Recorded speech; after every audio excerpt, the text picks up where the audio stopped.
All right. Go to, let's see. Everybody on? Okay. So we're going to go ahead and get started.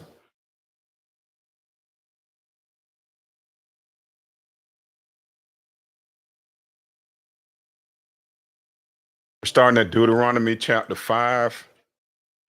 We did chapter 4 last week.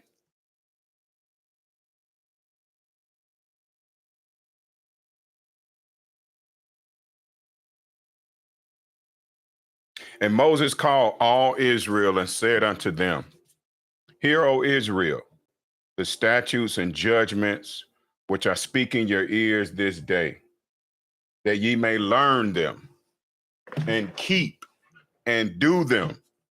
The Lord our God made a covenant with us in Horeb. The Lord made not this covenant with our fathers, but with us, even us, who are all of us here alive this day. The Lord talked with you face to face in the mount out of the midst of the fire. I stood between the Lord and you at that time to show you the work of the Lord. For ye were afraid by reason of the fire, and went not up into the mount, saying, I am the Lord thy God, which brought thee out of the land of Egypt from the house of bondage. Thou shalt have none other gods before me. Hold on, let me take this water.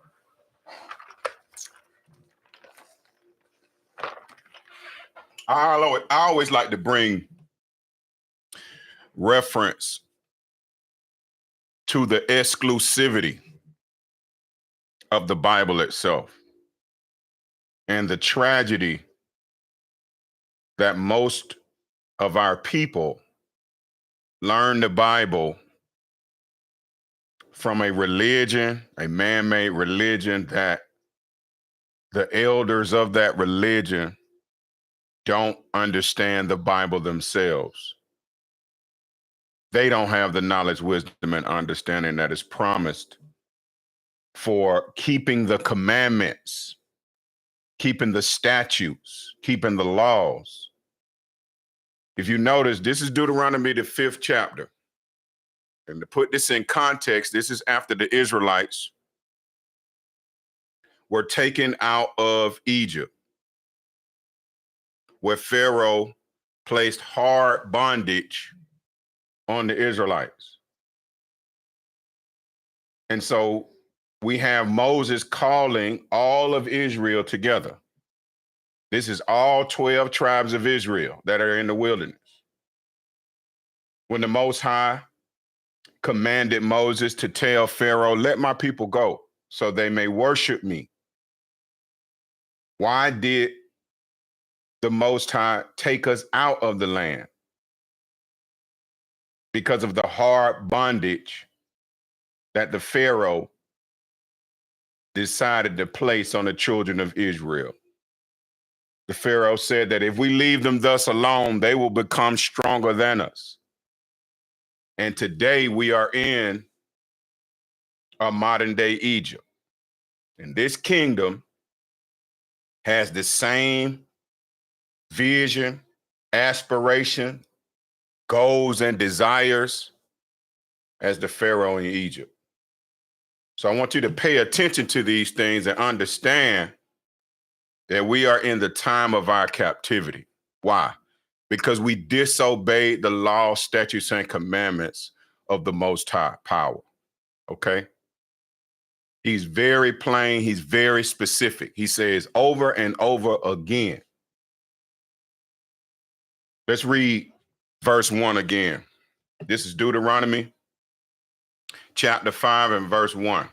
And Moses called all Israel and said unto them, Hear, O Israel, the statutes and judgments which I speak in your ears this day, that ye may learn them and keep and do them. Now, anyone who does not feel that it's necessary to keep the Most High God's commandments and statutes and laws, I really don't want to have anything to do with you. I have to be honest. When I see all of these, when I see the truth coming out, when I see this light coming into such a dark place, this particular kingdom, I can't help but to think that if a man feels as though he is not required to live a righteous life, if a man feels as though he does not have to humble himself to an authority greater than himself, then he's liable to do anything. And those type of people, I don't want to be around them. I mean, I need you to understand that clearly. Okay. If you're not seeking a righteous conclusion, if you're not seeking to be a good husband and a good father and a solid, dependable, loyal friend, a good brother, a good sister, a good mother, a good wife, a good aunt, a good nephew, a good grandson, a good grandfather, a good grandmother, it's no marvel that people that disgrace and defame the images of the patriarchs of our family, of Muddia, when a 6'5" grown man puts on a dress and a big butt and sagging boobs and a wig to desecrate the image of Muddia for laughter. And we look at the beast and how the beast applauds it. He is the highest paid Black actor of all times. Why? Because he does exactly what they tell him to do. And if you notice, these people that are being revealed right now, these same individuals that are being exposed, that their true lives, what they truly do behind closed doors is being exposed. And the relationship between powerful Caucasians and powerful, as if they are different people. Small hats is what they call them. United together at all times and constantly seeking out some brown flesh to exploit. Does anyone see the connection between rich and wealthy Caucasian men, rich and wealthy Black men, rich and wealthy small hats, Revelation 2:9 and 3:9, and sodomy? Does anyone see that relationship? Does anyone see that connection? Does anyone see that as a part of being found loyal, there are some agreements that had to be made. There are some rituals that have to take place. And I'm just, I just wonder, do we see any of these things? And we know that the Most High is real and his law, statutes, and commandments are real because why? The entire focus is devoted and targeted towards causing Black males to sin, to live wickedly, to reject the law, statutes, and commandments of the Most High. When you think of what it would have shown, what type of loyalty with George Lyle, the first ordained Black Christian pastor,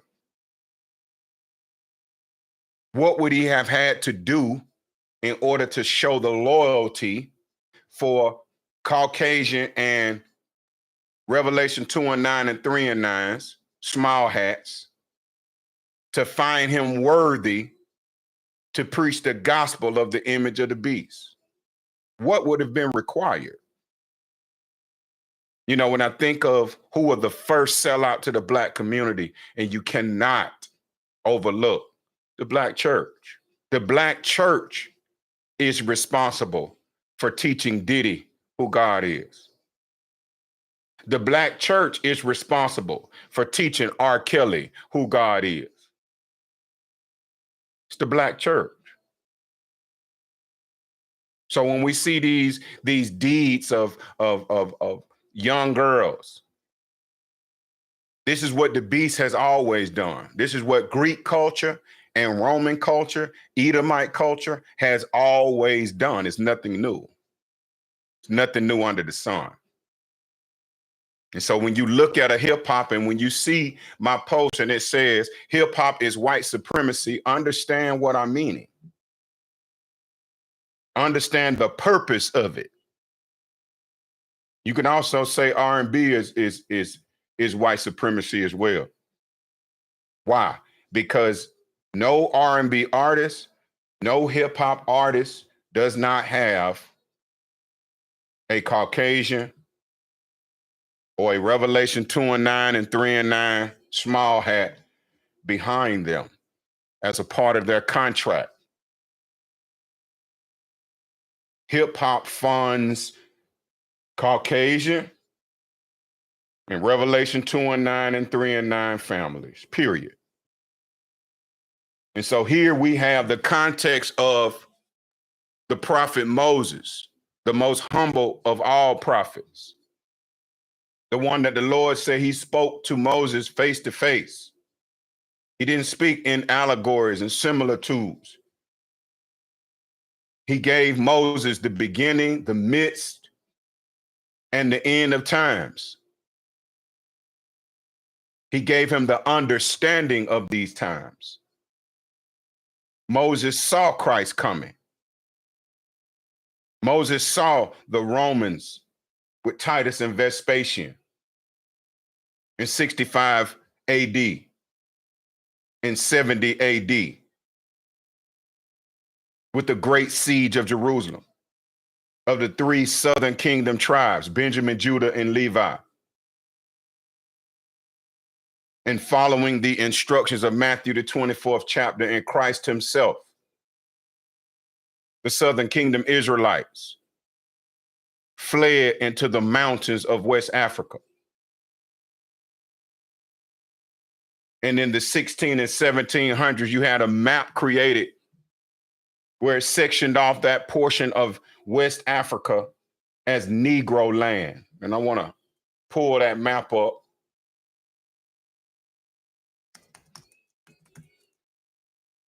You know, we love receipts.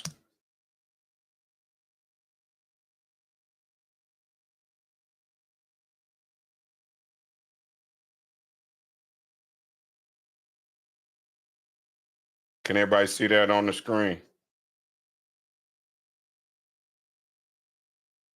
Hope everybody can see that, okay? Okay. All right. And now you would have to ask yourself, what is the purpose of a Negro land in West Africa when all of Africa, the 50 countries that are in Africa, are all Negroes? It's just, it's a question that can't be answered. Okay.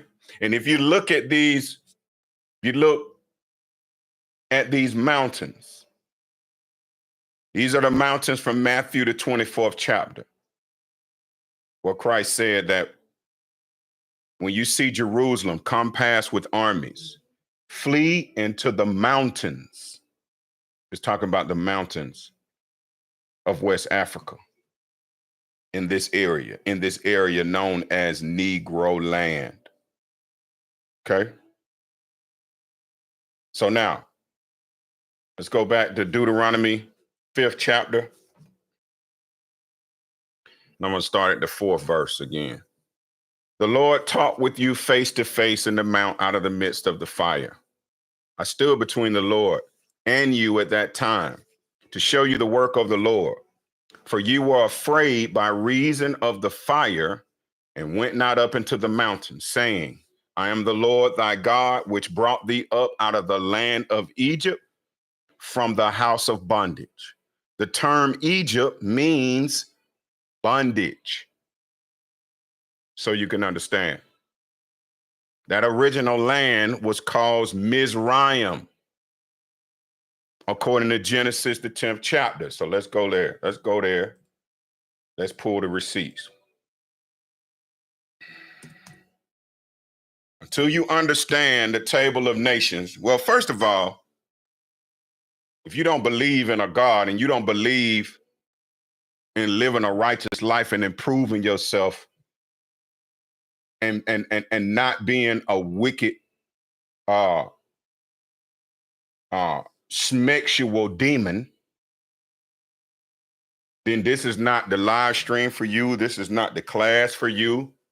I don't even want to be around you.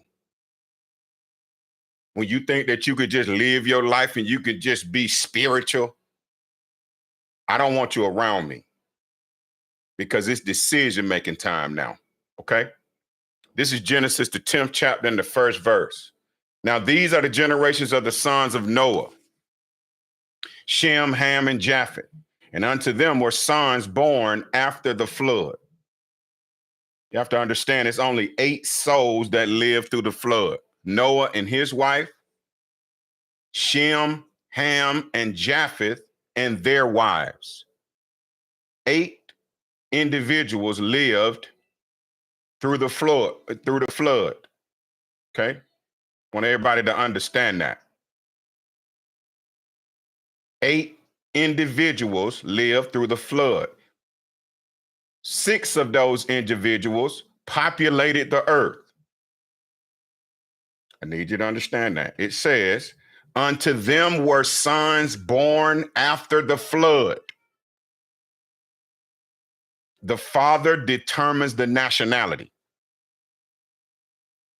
In order to get an apple tree, you need an apple seed, not apple soil. I hope you can understand that. This is basic biology. But if you can't understand that and you have a problem with that, move on.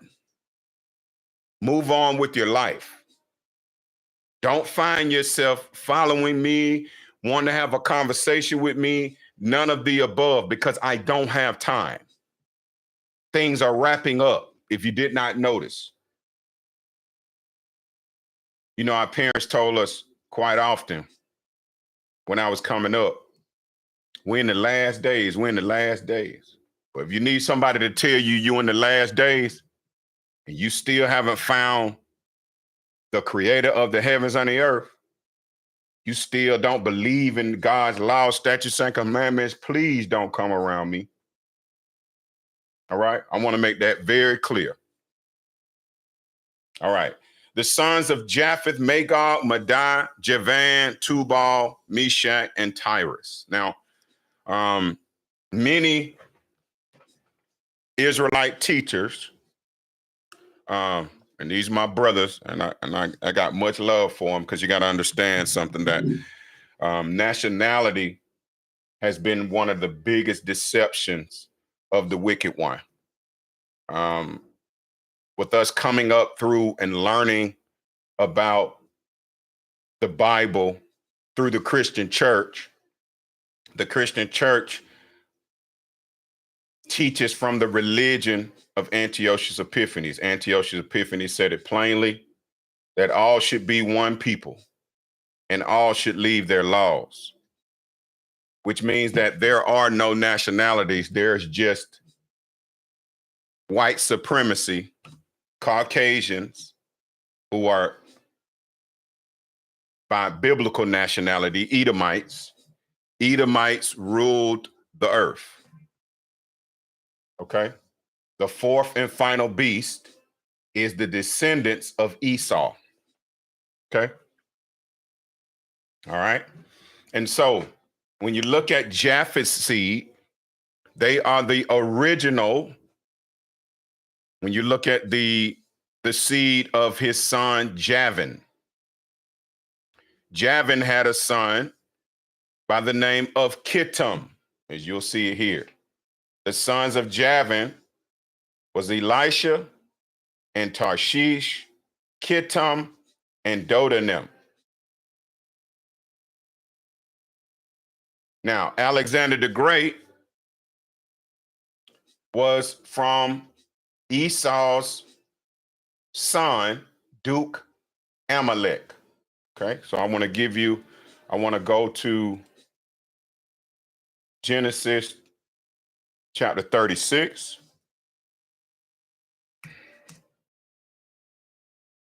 And I'm going to read a couple of verses here. Genesis chapter 36 and verse 1. Now these are the generations of Esau, who is Edom. Esau took his wives of the daughters of Canaan, Adah, the daughter of Elon, the Hittite, and I'll go down. Thus dwelt Esau in Mount Seir, is the 8th verse. Okay. Esau is Edom. So let's pull up Mount Seir.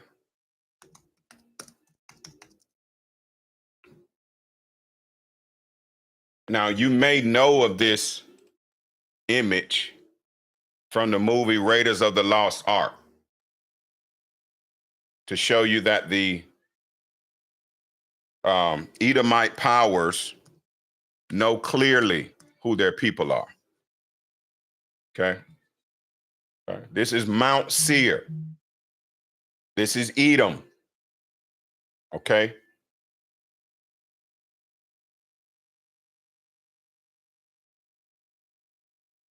All right. And we're going to go down to the 15th verse. These were dukes of the sons of Esau, the sons of Eliphaz, the firstborn son of Esau, Duke Timon, Duke Omar, Duke Zepho, Duke Kenaz. That's where you get your Ashkenazi from. It's Kenaz. It's not from Japheth. Okay. Silly. All right. Duke Korah, Duke Gatam, and Duke Amalek. Duke Amalek is the father of the Macedonians. Okay. So now let's look at a map of ancient Greece.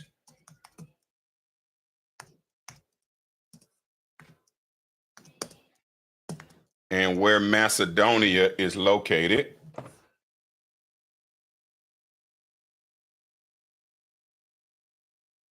Okay. All right. Does everyone see that this is the area known as ancient Greece? It's changed a bit, but this is Macedonia to the northwest. All right. Thessalonica is where you get the book of Thessalonians. What you'll notice is that in these areas, Paul traveled to these areas to teach the Southern Kingdom Israelites, who were known as the circumcision, to teach them about Christ. I need everybody to understand what I just said. When you see Thessalonica, when you see Pontus, Cappadocia, Pamphylia, Corinth, all of these are landmass These are land areas that were Roman provinces at the time. I need everybody to understand and be able to put that into context. Why did Paul go to these areas? Paul went to these areas because of the Israelites that forsook the Holy Covenant and left Jerusalem, those of Benjamin, Judah, and Levi, who were born in the customs, who were born under the covenant, who kept the feast days and the high holy days and all of the above. Okay? I'm about to show you where Alexander, son of Philip of Macedonia, King Philip was the king of Macedonia. He was assassinated by his own bodyguard. As a result, Alexander reigned in his replacement, as his replacement. At 20 years old, he came in with a fully intact army. Okay? So now, I'm going to bring a couple of things to your attention. First, let's read. This is the book of Maccabees. Now, keep in mind that the book of Maccabees was in the original 1611 King James Bible. Wasn't taken out until the Protestants, led by Martin Luther,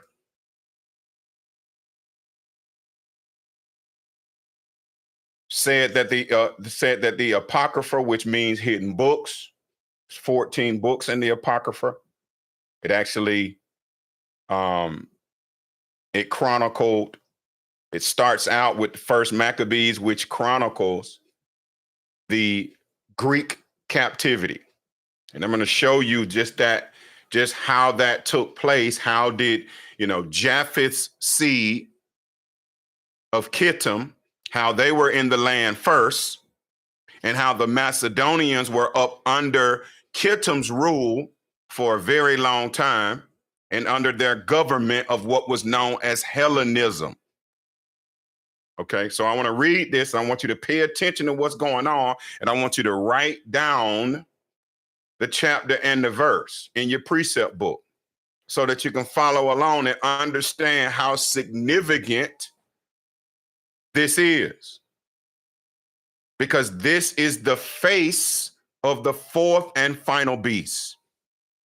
I need you to understand what I mean by that. As a matter of fact, I'm going to pull up 2nd Ezra chapter 6 and verse 9, just so that we'll understand the relevance of what I'm showing you. 2nd Ezra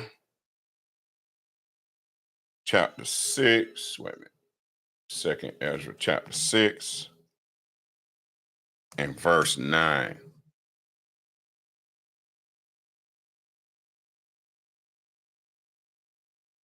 It looks like it's 1st Ezra. Let me see.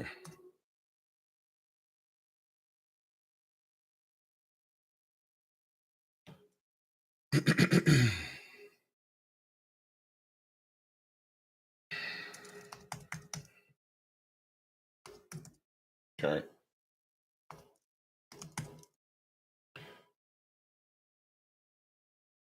All right.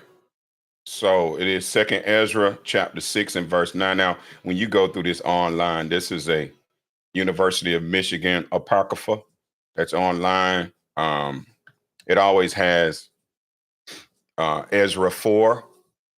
It'll show Ezra 4, but that just means 2nd Ezra, because your original King James, your original King James has the book of Ezra.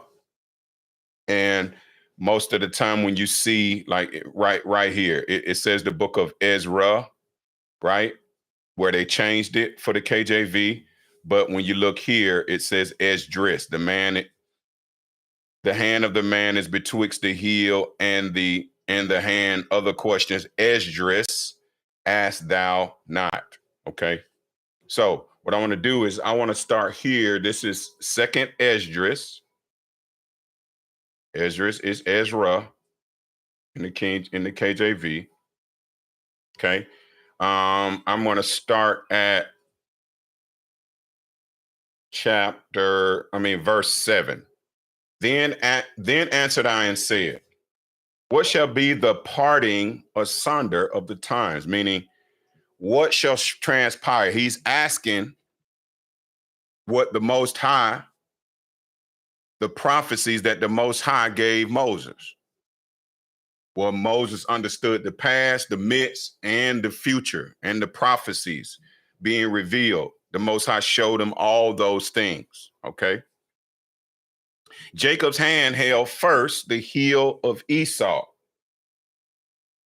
For Esau is the end of the world, and Jacob is the beginning of it that followeth. The hand of man is betwixt the heel and the hand. Other questions, Ezra, ask thou now. Okay, so now, what does that mean? Okay, let's look at Romans, the 9th chapter, and see if we can have the scriptures to prove themselves. It is time out for the swine-eating Black Christian pastor. They are the first sellouts to the Black community. Okay. Romans chapter 9 and verse 1. I say the truth in Christ, I lie not. My conscience also bearing me witness in the Holy Ghost, that I have great heaviness and continual sorrow in my heart. Now, this is the Apostle Paul speaking to the Israelites, the southern kingdom Israelites of Benjamin, Judah, and Levi, who lived in Rome and took on themselves the customs and made a covenant with the Romans. The Romans are Edomites. I need you to understand what this is. I need you to understand the significance of what's going on. Okay? The Roman Empire, the Holy Roman Empire, ruled the entire earth.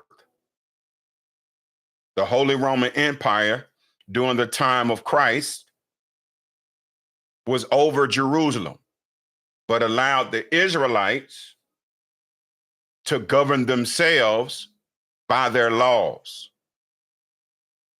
which is why the Pharisees and the Sadducees had to take Christ to Pontius Pilate, who was the governor of Jerusalem, who was a Roman, because Rome had the death penalty and the Israelites did not have the death penalty for the offense that they accused Christ of. Okay? All right. So now I want to read it again. So we have an Apostle Paul talking to the Israelites that heard about Christ. They heard about the miracles. They heard about walking on water. They heard about raising a man from the dead. They heard about him being seen by 500 people and going up into what they call a UFO, into a cloud, and it receiving them, and the angel standing there telling them this Christ will come back in like manner.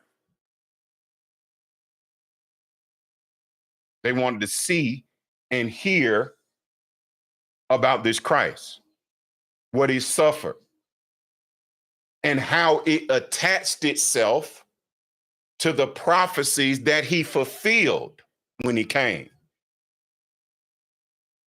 Okay? So here's Paul talking to those Israelites. He say, I say the truth in Christ, I lie not. My conscience also bearing me witness in the Holy Ghost, that I have great heaviness and continual sorrow in my heart. For I could wish that myself were accursed from Christ for my brethren, my kinsmen, according to the flesh, who are Israelites. Now, I guess you could get that confused. if in your mind, if you have that kill switch in your mind, if you have that leaven in your spirit, a little bit of leaven leavens the whole lump. It's talking about Christianity. It's talking about Islam. It's talking about all of these man-made religions that the Roman Catholic Church created to separate the Israelites from their power. I want everybody to understand what's going on. Here we have a known killer in the Apostle Paul. The Apostle Paul did not play games. The Apostle Paul was a known Pharisee. He was known for killing the Israelites that did not keep the laws, that did not keep the traditions of the elders. But once he met the Spirit of Christ on the road to Damascus,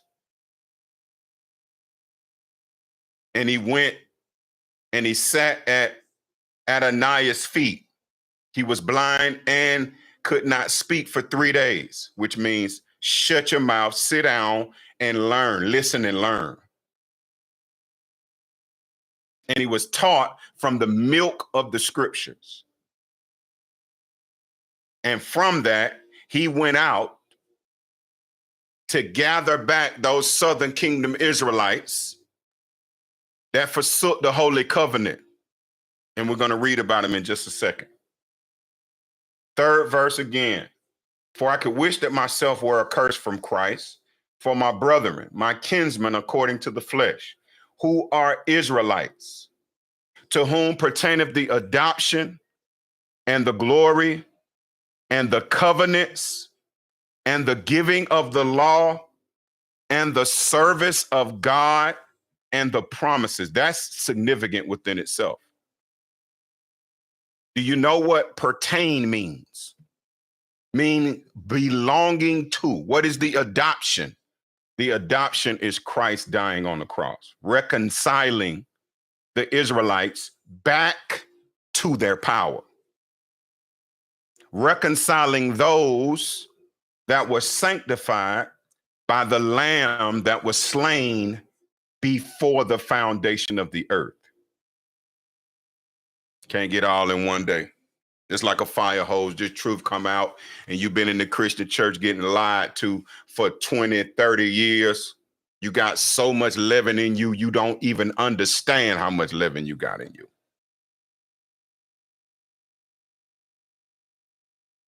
Who are Israelites, to whom pertaineth the adoption, Christ dying on the cross, and the glory, which is the kingdom of heaven, and the covenants were made with your fathers, the fathers of the Israelites. Abraham cutting off Ishmael, the father of the Arabs, to Isaac. Then from Isaac, cutting off Esau's seed. Isaac and Jacob were in the same exact womb. The Most High said, from thy womb I will divide two nations. Okay? Jacob, and then through Christ. Christ being the spirit of the law, the spirit of the truth, the Holy Spirit. No man comes to the Father but by me. Reconcile means to bring back. You cannot bring the heathen nations back to the Most High because they were never a part of him to begin with. You cannot graft in the heathen nations because a branch cannot be broken off of a tree that it was never a part of to begin with. These are basic concepts that are very easy to understand once you wash off the Christianity. Once you detach yourself from the folly, from the lies, from the betrayal. from cleaving unto the image of the beast. Okay. 5th verse.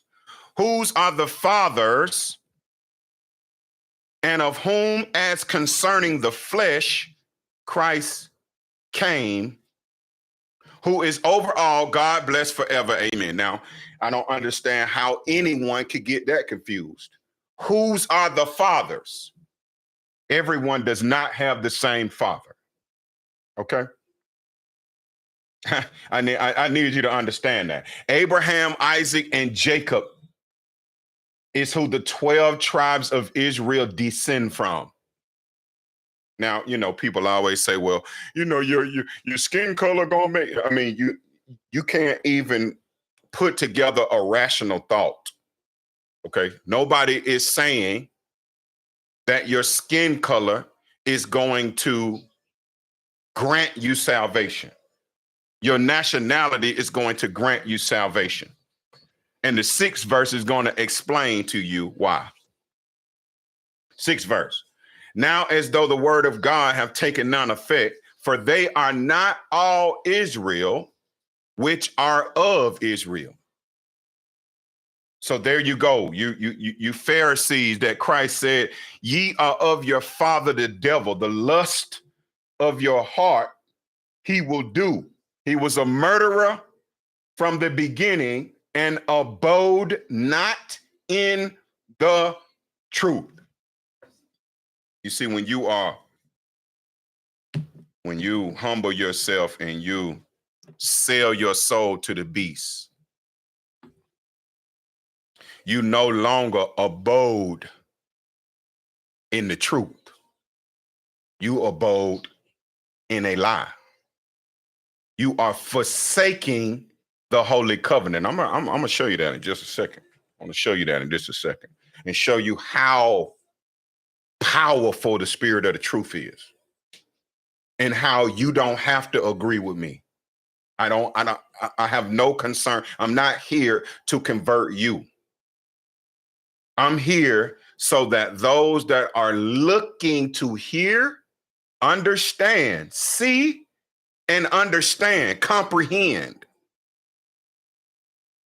can take these little nuggets and go within the scriptures and understand what was written thousands of years before me.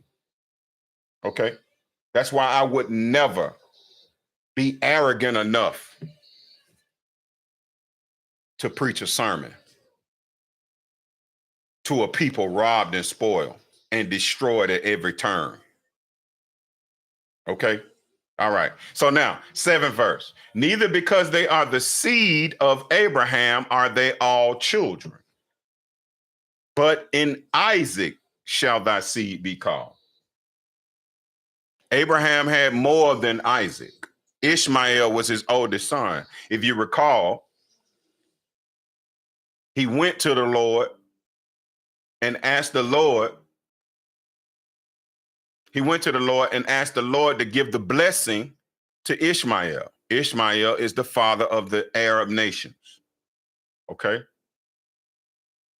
Those that are not from the seed of Esau, but that's another story. Okay? But those in Arabia are from Ishmael. And the Quran states that as well. Okay. And also the Quran states that the Israelites are the nations that the Most High chose. Okay. I mean, it's right there. The 2nd Surah 147. Okay. The cow. All right. So if you want to go look there for yourself. All right. It's 122. I'm sorry. 122. All right. A verse. That is, they which are the children of the flesh, these are not the children of God, but the children of the promise are counted for the seed. I want to say that again. That is, they which are the children of the flesh, these are not the children of God, but the children of the promise are counted for the seed. So if you reject the first covenant that the Most High made with your fathers, and you reject your nationality, and you reject the Holy Covenant, and you cleave unto the heathen, Christians are your brother, and you a Christian, you're not an Israelite, you are a Christian, then that makes you children of the flesh. You understand that? Because flesh created Christianity. The Most High God never mentioned a Christian, period. Christ never mentioned a Christian, period. Okay? Let's continue. For this is the word of promise. At this time will I come, and Sarah shall have a son. Now, Sarah was Abraham's wife. Sarah didn't believe that she would be 96, 98 years old and have what she called the pleasure that comes with sleep. Okay? Meaning that she would bring forth seed at 96, 97 years old. So what did she do? She went and got her bond servant, Keturah, and had her bond servant to lay down with Abraham, and Abraham had Ishmael. And Abraham went to the Lord and asked the Lord to bless Ishmael, and the Most High refused Abraham. And it's about to explain that to you. For this is the word of promise, that at this time I will come, and Sarah shall have a son. And not only this, but when Rebekah also had conceived by one, even by our father Isaac. So Isaac's wife was Rebekah. For the children being not yet born, neither having done any good or evil, that the purpose of God according to election might stand, not of works, but of him that calleth. Does everybody see that? Does everybody understand that? So it had nothing to do with what Esau did or what Jacob did or any of that. It had to do with the fact that the Most High, the purpose according to election, the Most High chose Jacob and his seed. Do you understand that? Not of works, but because the Most High said it. And that's that. 12th verse. It was said unto her, the elder shall serve the younger. Esau came out first. The first came out red all over like a hairy garment. We just read how when Esau was born, Jacob held on to Esau's heel. Esau is the end of the world, and Jacob is the beginning of it that followeth. I hope you can understand that. As it is written, Jacob have I loved, but Esau have I hated. What shall we say then? Is there unrighteousness with God? God forbid. For he saith to Moses, I will have mercy on whom I will have mercy, and I will have compassion on whom I will have compassion. So then it is not of him that willeth, nor of him that runneth, but of God that showeth mercy. Pay attention. For the scripture saith unto Pharaoh, even for this same purpose have I raised thee up. Now, I need you to understand, what is he talking about for this purpose? This same purpose have I raised thee up. The same way that he raised up Pharaoh to rule the whole earth so that he can destroy them and there not be a blade of grass in Egypt right now. But all black people want to do is go to Egypt and look at the pyramids and be amazed at the pyramids, not even understanding that it was the Israelites that built them. Why? Because your Christian teaching implanted falsehood and leaven in your mind to separate you from the creator of the heavens and the earth, to separate you from your customs, to separate you from your nationality, to separate you from your God. Because they know As soon as you turn away from your voting and your government and your political parties and your being rappers and superstars and all of this madness, soon as you turn away from that and you turn to righteousness, you turn to keeping the law, statutes, and commandments, he know his kingdom will crumble. And it's already crumbling. The eyes of the Lord are on the sinful kingdom. He will wipe it off the face of the earth. Coming soon. Okay? All right. Okay. I'll read 17 again. For the scripture saith unto Pharaoh, even for this same purpose have I raised thee up, that I might show my power in thee, and that my name might be declared throughout all the earth. You still have many people talking about the 7 plagues that the Most High put on the Egyptians to redeem the Israelites. Did he mention any other nation? Did he tell Moses to tell Pharaoh to release any other nation but the Israelites? And I know you'll say, well, what about they went into the wilderness with a mixed multitude? And that's facts. The Israelites had servants, and all that obeyed the commandments of Moses received redemption and were able to go into the wilderness with the Israelites if they were willing to obey their masters. Do you understand that?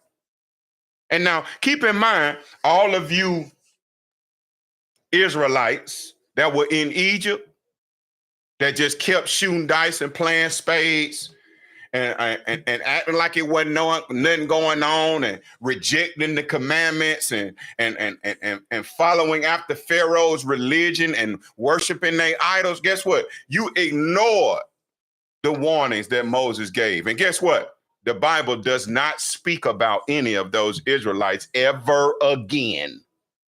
The same way it's going to be this time. So get ready. 18th verse. Therefore hath he mercy on whom he will have mercy, and on whom he will harden it. Thou wilt say then unto me, why doth he find fault? For who have resisted his will? Nay, but, O man, who art thou to repliest against God? Shall the thing formed say unto him that formed it, why hast thou made me thus? Hath not the potter power over the clay of the same lump to make one vessel unto honor and another unto dishonor? What if God, willing to show his wrath and to make his power known, endured with much long suffering the vessels of wrath fitted to destruction? What does that mean? It means made to be destroyed. Do you understand that? It means I have raised you up to be the number 1 nation on the earth, the 4th and final beast, Edom. The earth has been given into the hands of the wicked. I raised you up so that when I destroy you this time, no one will ever be able to forget the level of destruction in his name. Because the scripture says that ye shall be as though you had not been.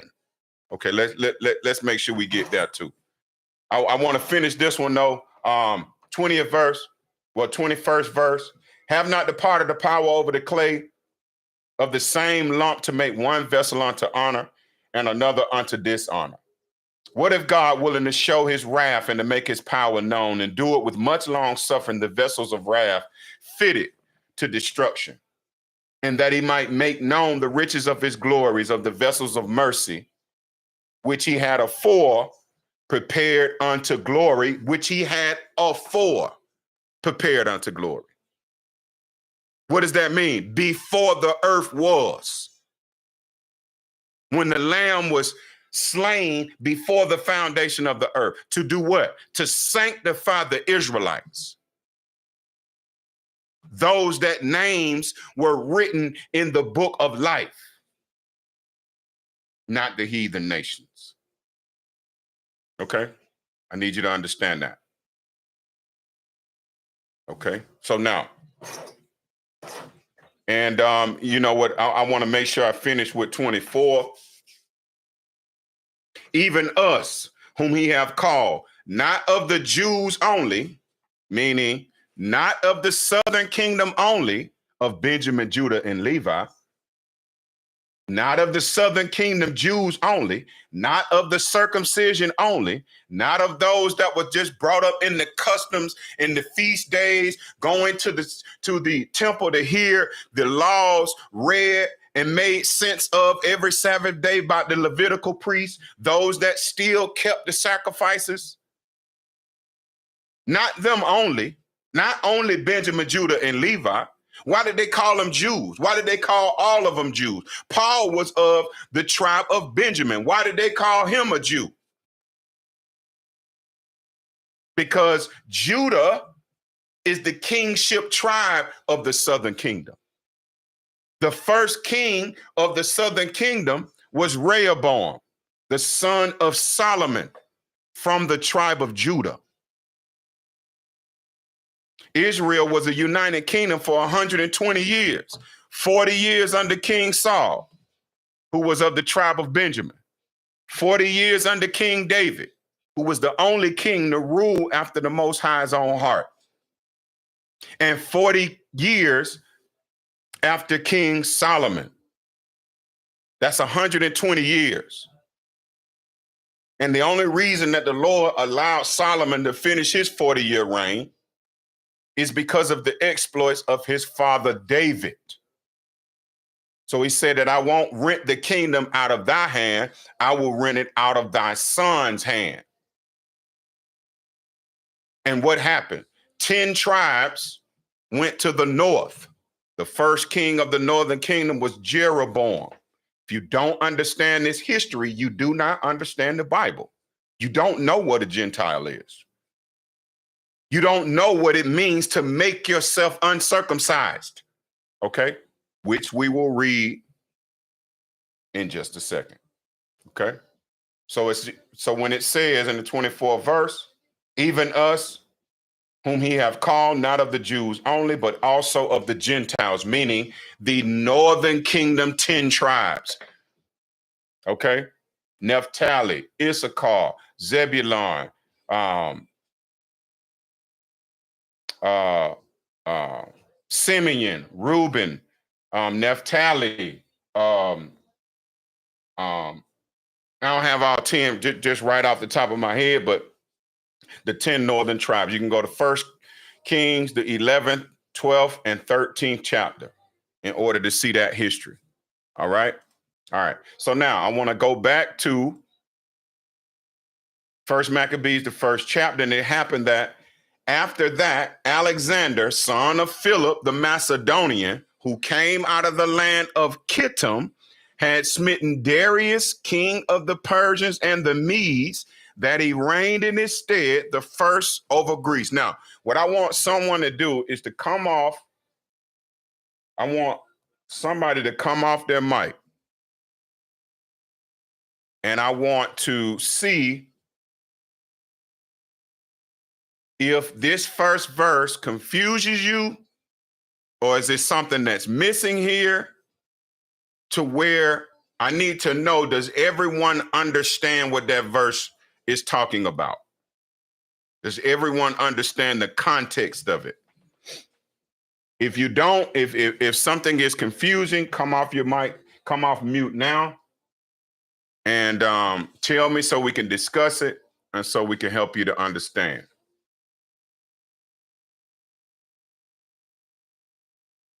Does everybody understand what it is, what it's saying?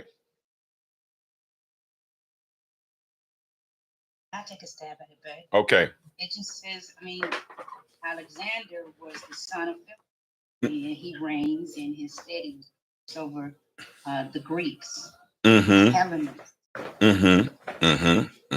So who were the Greeks before? Well, first, let me say first, what nation was Alexander from? Macedonia. Macedonia. Okay. Yeah. Now, the Macedonians are from Esau's son, Duke Amalek. Okay. All right. So now keep in mind, that's why I showed you the map here to show you the land of Macedonia is, well, you know, sometimes it shows northwest, sometimes it shows northeast. Sometimes I've even seen it show south, but you know, it's just, you know, the maps are a part of the deceptions as well, and you'll learn that too. But if you look at ancient Greece, it's here, okay, and the last stronghold to fall is Central Athens, Greece. And the reason why it was the last stronghold to fall, as you can see, it's covered by three sides water. It's only one way in and one way out. And Central Athens, Greece fell in the Hellenic War. And this was a year after the death of Alexander the Great in 323 BC, before Christ. So that date of that war, which was Alexander's generals that he brought up, that he put up, and you'll see that in just a second, they went back and they conquered the final stronghold of Greece, which is called the Lumian War and the Hellenic War. Okay? I want everybody to pay attention to that. That's the landmass here. The reason why it went last is because his armies worked their way through. First, he went to battle. According to First Maccabees 1, who did Alexander the Great go into battle with? Bay, you want to take a stab at that one?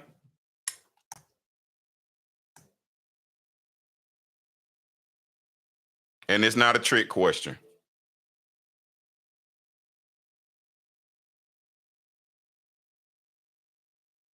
Darius, king of the Persians and me. Okay. Okay. So if he went to battle with Darius was the king of the Persians and me, how would he go into the land of Kittim and go into battle with Darius? Because Darius ruled over that land at that time. Now understand that the land of Kittim was originally given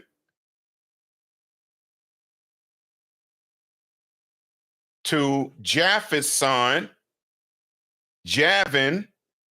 Does everybody see that? Japheth's son, Javin, and Javin's son, Kittim. Does everybody see that? Does everybody see that? I want to show you this again. Very important to get this, okay?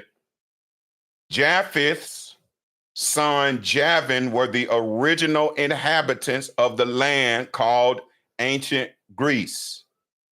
This area. Okay? Okay? Now, what it says in this first verse, it's saying, I'm gonna take two. Okay. It's saying that Alexander, son of Philip of Macedonia, who came out of the land of Kittim, had smitten Darius, king of the Persians and the Mede, that he reigned in his stead, the first over Greece. Now, what is it talking about, the first over Greece? Meaning the first Edomite rulership over Greece. This is the face of the first beast. This is why the Skull and Bones, which is a Yale University secret society, okay? That's a senior fraternal organization. And in their symbol, they have, let's see. Okay. Let's see what their symbol is. Okay.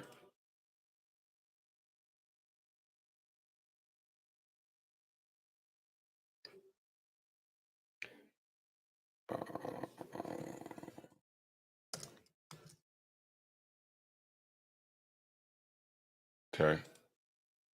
This is the symbol of the skull and bones. All of your presidents have been a member of these fraternities. And also all of your presidents are related. That was found that was found out by an 8th grader, okay, on an 8th grade project. You see that 322? That is the year that Alexander the Great died in 323. Okay, you know, BC descends to 0, which was the time that Christ was born, to 33 of when he was resurrected. Okay. And to 70 AD is when the Romans came into Jerusalem, into the southern kingdom, and sieged Jerusalem and took the menorahs and the showbread and the tables and committed what was known as the abomination of desolation. Okay. Everybody understand that? Okay. So this is what that symbol means. It means the face, it is the face of the fourth and final beast, the Edomites, the dukes of Esau, ruling the earth. All right. All right. And so Darius at that time, Darius was in rulership over the land of Kittim. Okay. He was ruling it from Persia. But Alexander went into Kittim, took over Kittim, and was the first to rule in Greece, meaning that he was the first Edomite king, the first duke to rule in Greece. Okay. And made many wars and won many strongholds and slew the kings of the earth and went through to the ends of the earth and took spoils of many nations, insomuch that the earth was quiet before him, whereupon he was exalted and his heart was lifted up. And he gathered a mighty strong host and ruled over countries and nations and kings who became tributaries unto him. And after these things, he fell sick and perceived that he should die. Wherefore he called his servants, such as were honorable men, and had been brought up with him from his youth, and parted his kingdom among them while he was yet alive. Now, I want to make a statement based upon the history. When you go into the history of Alexander the Greek's death, Alexander the Greek died from syphilis. And syphilis is a sexually transmitted disease that you get from bestiality. So now you understand the purpose of the Tuskegee experiment and why it went on for 40 years, because they were trying to find a cure for the European Edomites that they were bringing over and giving land and farm equipment and showing them how to land and giving them houses so that they could bolster their numbers, so that they could bring their Eastern rulership to the West. Does everybody understand that? Okay. All right. Fourth verse. And he gathered a mighty strong host and ruled over countries and nations and kings who became tributaries unto him, meaning that they paid him tribute. That's the way of that. That's called taxes. Okay. Paid tributaries unto him. And after these things, he fell sick and perceived that he should die. Wherefore he called his servants, such as were honorable men and had been brought up with him from his youth, and parted his kingdom among them while he was yet alive. So Alexander reigned 12 years and then died. and his servants bear rule, every one in his place. And after his death, they all put crowns upon themselves. So did their sons after them many years, and evils were multiplied in the earth. I want to read that again. And after his death, they all put crowns upon themselves. So did their sons after them many years, and evils multiply in the earth. Does everybody understand what's going on? Does everybody understand what's going on?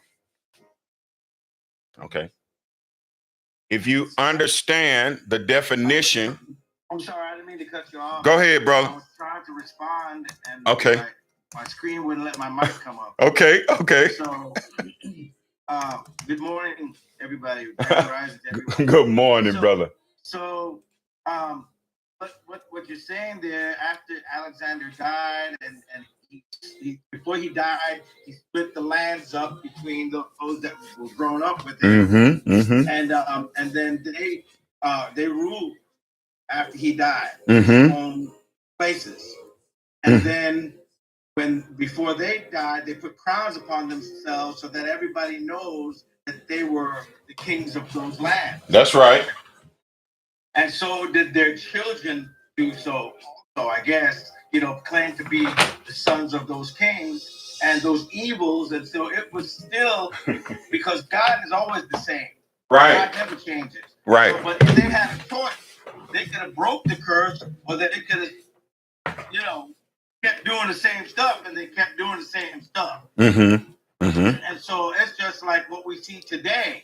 People get blessed with, power, money, or what have you, and they have a choice. They can either do good things with it or bad things with it.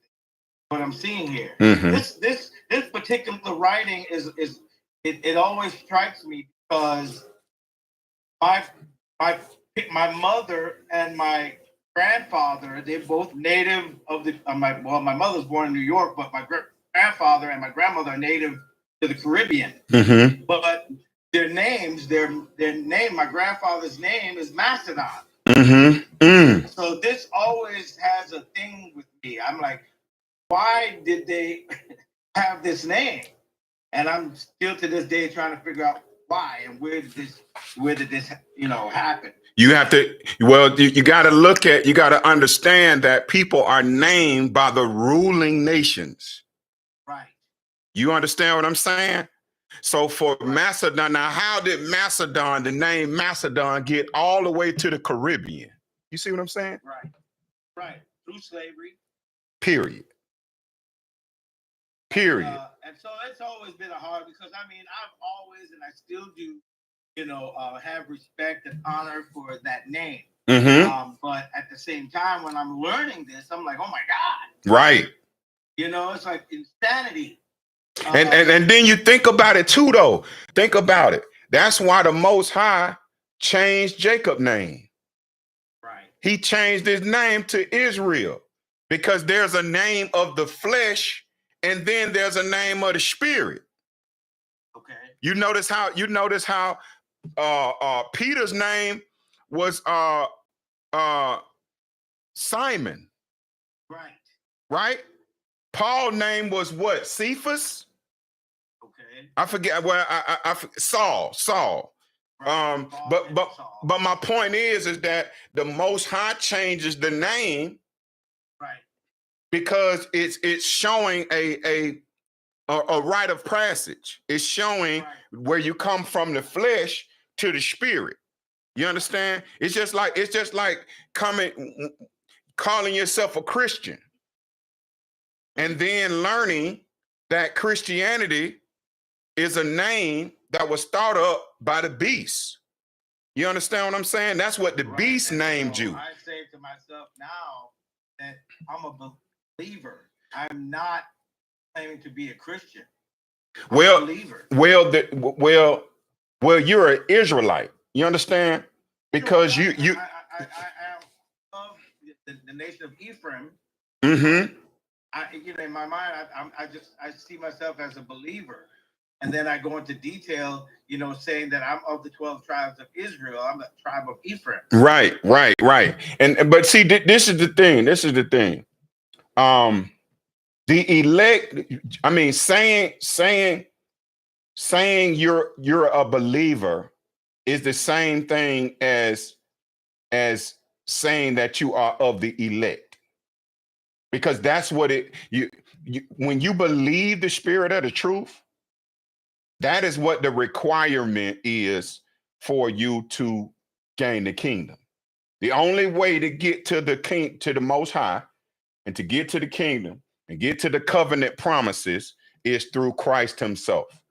So you saying that you believe, or that you're a believer, which when you look into the scriptures, there's no, it's not a believer is not a name. It's not it's not what the you understand what I'm saying? It's an action. Right. Absolutely. It's just like being named Love. Just like how Diddy run around talking about his name is Love. Do you understand what I'm saying? Love is not a name. Love is an action. You understand what I'm saying? It's a requirement, right? It's just like being, naming myself Born Again. You understand what I'm saying? It's two different contexts is what I mean, right? Right.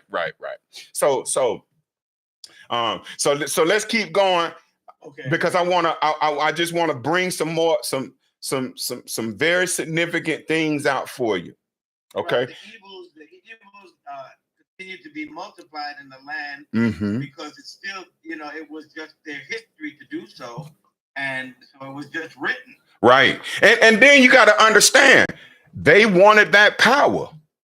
They wanted that power, because that's really what it is that it says after his death, they all put crowns upon themselves. So did their sons after them many years, and evils multiply in the earth. Now, what I want to do is I want you to see the definition of the word duke. Duke, the first definition is sovereign male ruler of a continental European duchy. Does everybody see that? Now, and this is the definition they got in here. You see that? A sovereign male ruler of a continental European duchy. Does everybody see that? A nobleman of the highest hereditary rank. A member of the highest grade of the British peerage. Hold on. Does everybody see? It says, thus dwelt Esau in Mount Seir. Esau is Edom. And these are the generations of Esau, the father of the Edomites, in Mount Seir. Does everybody see what Mount Seir is? Does everybody see that? Yes, sir.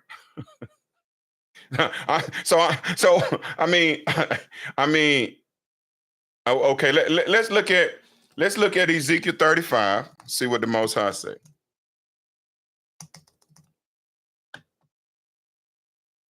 See what the Most High say. This is Ezekiel.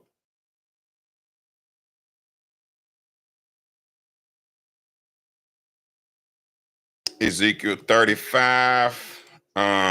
Let's see.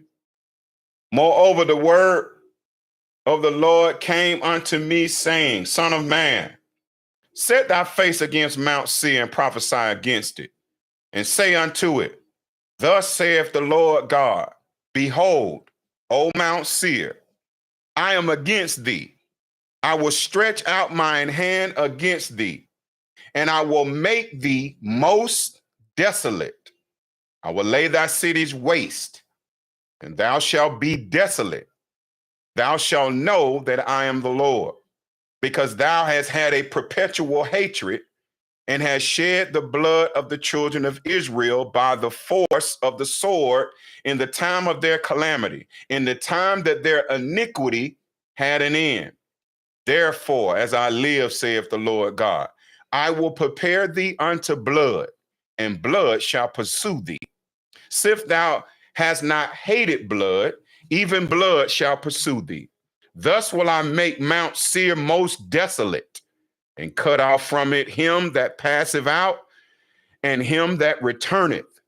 I will fill his mountains with slain men, in thy hills and in thy valleys, and in all of thy rivers shall they fall that are slain by the sword.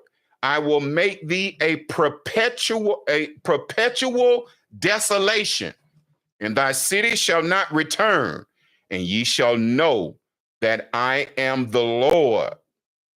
Because thou hast said, these two nations of these countries shall be mine, and we will possess it, whereas the Lord was there. Now, what two nations and two countries is it talking about Edom saying that they were going to possess it? Somebody help me. Hit me, please.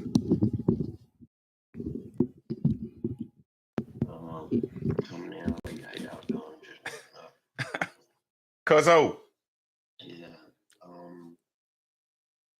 African. Huh? I meant, you should. Verse 10. What two countries is Edom? It says that Ezekiel said that the Lord said that Edom said, because thou hast said, talking about Edom, these two nations and these two countries shall be mine, and we will possess it, whereas the Lord was there. What is it talking about?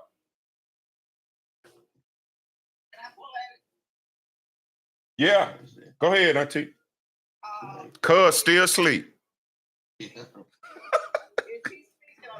Yeah, he's sleeping. Gotta be talking about the northern kingdom, the southern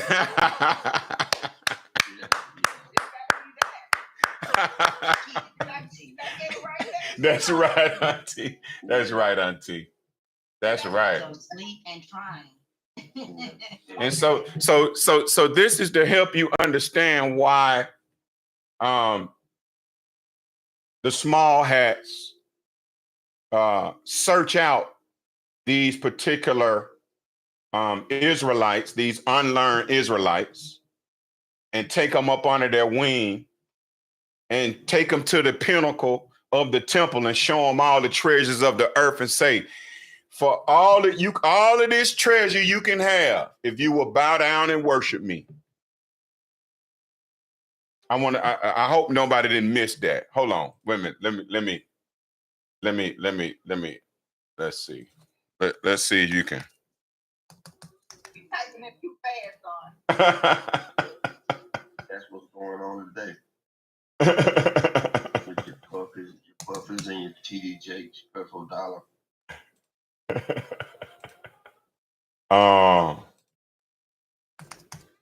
Okay, let's see.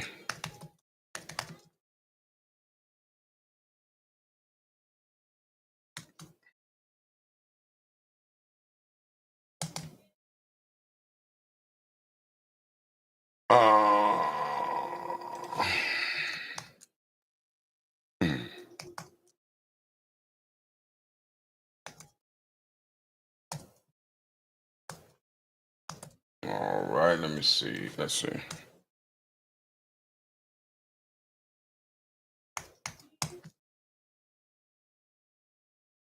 Okay, this is Matthew, the 4th chapter. Then was Jesus led up in the spirit in the wilderness to be tempted of the devil. And when he had fasted 40 days and 40 nights, he was afterwards a hunger. And when the tempter came to him, he said, if thou be the Son of God, command that these stones be made bread. But he answered and said, it is written, man shall not live by bread alone, but by every word that proceedeth out of the mouth of God. Then the devil taketh them up into the holy city, and setteth him on a pinnacle of the temple, and saith unto him, If thou be the Son of God, cast thou down, for it is written, He shall give his angels charge concerning thee, and in their hand they shall bear thee up, lest any time thou dash thy foot against the stone. Jesus said unto him, It is written again, Thou shalt not tempt the Lord thy God. Again, the devil taketh him up into an exceedingly high mountain, and showed him all the kingdoms of the world and the glory of them, and saith unto him, All these things will I give thee, if thou wilt fall down and worship me. Then Jesus said unto him, Get thee hence, Satan, for it is written, Thou shalt worship the Lord thy God, and him only shall thou serve.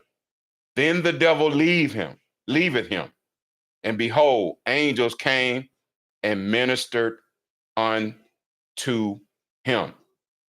Now, when Jesus had heard that John was cast into prison, he departed into Galilee, and leaving Nazareth, he came and dwelt in Capernaum, which is upon the seacoast and the borders of Zebulun and Naphtali, that he might be fulfilled, which was spoken by Isaiah the prophet, saying, The land of Zebulun and the land of Naphtali by the way of the sea beyond Jordan, Galilee of the Gentiles. Now, I hope everybody caught that. But I want to pull up something and bring something to your attention. Because one thing that you can always remember is that the scriptures prove themselves. It is not your responsibility. Your responsibility is to learn the scriptures. It's the scriptures' responsibility to prove themselves.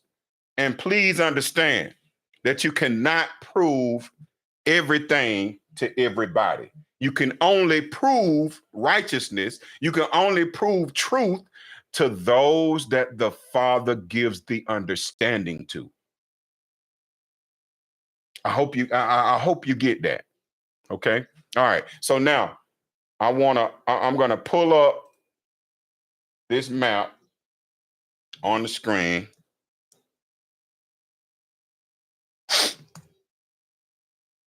Okay. And I'm gonna read it again.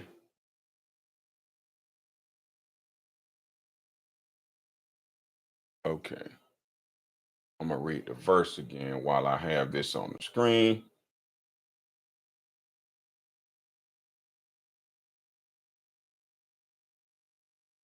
Okay. So that you understand every time. I mean, the scriptures are serious, man. It's not a game. Okay. All right. So, all right. So now it says that now when Jesus had heard that John was cast into prison, he departed into Galilee. All right. So now you have to understand that he was in Jerusalem at this time when he was having this conversation, because that is where the devil led him up into the wilderness, meaning, let me see it. Let me see where was it? Well, he said that let's see, the devil taking him up into the holy city. Okay, so that is Jerusalem here, huh? Okay, this is Matthew chapter 4. My bad. This is Matthew chapter 4, and let's see. Okay. And the 5th verse. Then the devil taketh them up into the holy city. The holy city is Jerusalem. Does everybody see this? Jerusalem right here? Huh? Everybody see Jerusalem right here? Yeah. All right. Jerusalem, that's the holy city. Okay. And setteth him on a pinnacle of the temple. The temple was at Jerusalem. All right. The temple that Solomon built was at Jerusalem. Okay. And saith unto him, if thou be the Son of God, cast thyself down, for it is written, he shall give his angels charge concerning thee.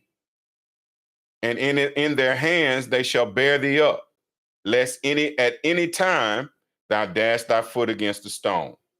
Okay. So he was at the temple of Solomon at Jerusalem, and Satan asked him to throw himself off the temple because the angels would come and keep him from dashing his foot against the stone. Jesus said unto him, it is written again, thou shalt not tempt the Lord thy God. So in other words, I'm not here to play. You understand? You see that? Saying in other words, I'm not here to play. So you're supposed to be speaking out the same thing. What is he speaking out? What's written. This is how you're supposed to battle the deceiver too, right? But guess what you got to have? Knowledge, wisdom, and understanding of what the Father's word says.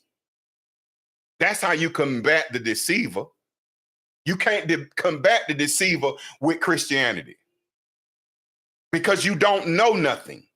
You don't have any knowledge, wisdom, and understanding. You don't know what's written. All you've been hearing is sermons. You understand? So that means that when the enemy come to you, and believe me, when the tempter comes, he don't come stinking and with big horns and red and breathing hard with fangs. I mean, just think about it. That doesn't make any sense. All right. Okay. Excuse me, you repeat. Yeah. In that passage, can we clearly say that suicide would be? That's why it's not of God. That's like God as well. Yeah, absolutely. And that's also giving up. That is falling to the grand deception. That's why that when Christ was resurrected, he said, call the disciples and Peter. Now, Judas had already killed himself. It didn't say that Judas repented. It just says that Judas was sorrowful and he dropped the 30 shekels of silver and he went and he hung himself. Well, when Christ was resurrected, Christ said, call the disciples and Peter. Why? Because Peter repented of denying the Christ 3 times. Remember that? You see the difference? Judas killed himself. Peter repented. You understand that? 2 different actions to their sorrow, to their guilt. I get that from where Satan said, it is written, throw yourself down and angels will come and get you. Right. They was talking about Christ. Yeah. Yeah. So it's written that the angels will come and get Christ or keep Christ from dashing his foot against a stone, but not you. Exactly. not you though. It ain't the jump. It's that sudden stop. All right. So now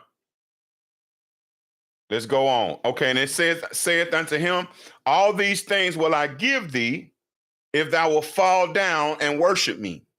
Okay. So that's what selling your soul is. You understand what I'm saying? It's bowing to worship deception. It's bowing to worship the beast, to worship this earthly power, to be completely in the flesh and to deny and forsake and reject the Most High's word. You understand that? Okay. Then saith Jesus unto him, get thee hence, Satan, For it is written, thou shalt worship the Lord thy God, and him only shalt thou serve. Then the devil leaveth him, and behold, angels came and ministered unto him. Now, when Jesus had heard that John was cast into prison, he departed into Galilee. Galilee, this is the Sea of Galilee. Galilee will be like right up in this area right here. Okay. If you notice, this is the northern kingdom. See, Samaria, these mountains. I don't know if you can see them mountains. Shechem is the first capital city of Shechem.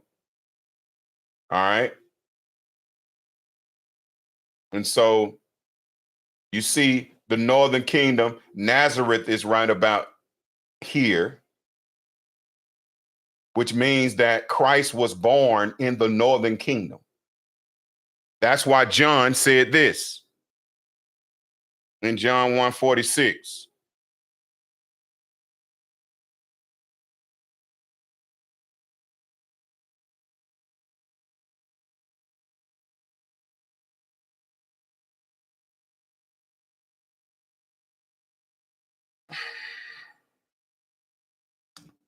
St. John chapter 1, 46 verse. And Nathanael said unto him, can there any good thing come out of Nazareth? Philip saith unto him, come and see. What does that mean? It means, how can the Christ come from the northern kingdom Gentiles? How can he be born in the northern kingdom? How can he be the Nazarene and Nazareth is in the northern kingdom? He was born in Bethlehem. He was born in the southern kingdom. He was born here, right? Where Bethlehem is. But his mother and father were not at home when Christ was born. His mother and father, Joseph and Miriam, okay? They were not home. That's why he had to stay at someone else's house, at an Israelite's house in the southern kingdom. Okay? All right. So now, you see Shechem, that's the first place, that's the first capital city that Jeroboam set up. Let's see. All Shechem, 10 northern tribes reject Rehoboam's rule and set up Jeroboam as the king. Tizar served as the first capital of the northern kingdom. No. Shechem served as the first capital of the northern kingdom. Later, the capital was moved to Samaria. Yes, later the capital was moved to Samaria, but the first capital was Shechem. Okay. All right. So now let's keep going. Okay. And then it says, Jesus went into Galilee, leaving Nazareth. He came and dwelt in Capernaum. So he went to Nazareth first, and then he went to Capernaum. I don't think it's actually, they're not showing it on this map, which is I apologize. I was on John 1 and 46. Have you gone to another? Yeah, I just went back to Matthew 4. Okay, thank you. Okay. Okay. And he left Nazareth and he came and he dwelt in Capernaum, which is upon the sea coast in the borders of Zebulun and Naphtali. Now, what you gotta understand is, let me show you the border of Zebulun and Naphtali. Now, this is a map of the United Kingdom. Okay. This is when all 12 tribes were united for 120 years, 40 under King Saul, 40 under King David, and 40 under King Solomon. It says, in the land of Naphtali and Zebulun. See that? See these two areas right here? After the division, those lands were still the same. If you noticed, all of the northern kingdom tribes, except for Dan, well, actually, all of the northern kingdom tribes you can see that the division is, this is the southern kingdom. It's also called Judea. You see that? Well, let me show you a map of the divided kingdom. Oh no, that's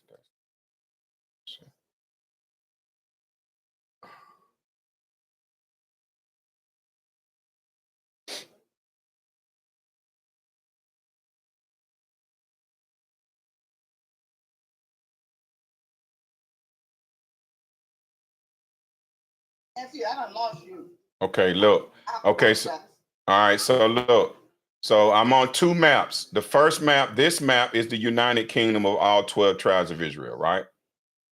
I'm about to show you the divided kingdom. I'm gonna show you a map of the divided kingdom of Israel.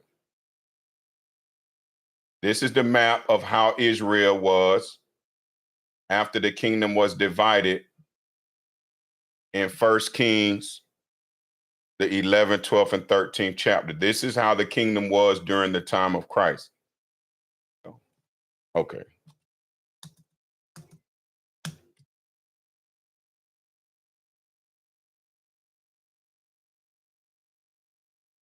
Okay. You back with me, Auntie? Does that make sense? Let's see. Hold on one second. Let me pull this up and then I'll ask you again. Okay. All right.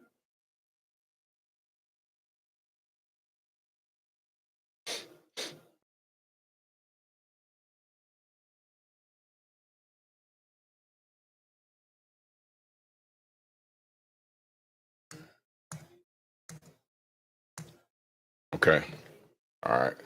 So this is the divided kingdom. The orange represents the southern kingdom, where the tribes of Benjamin, Judah, and Levi resided, where also the temple was in Jerusalem, right? This is what's known as Judea.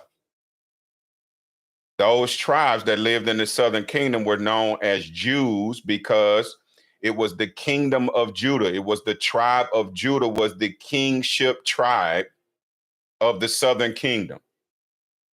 The kingship tribe of the northern kingdom was the tribe of Ephraim.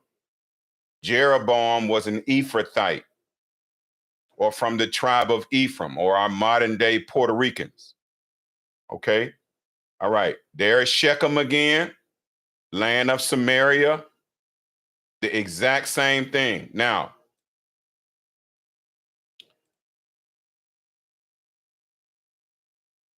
let me,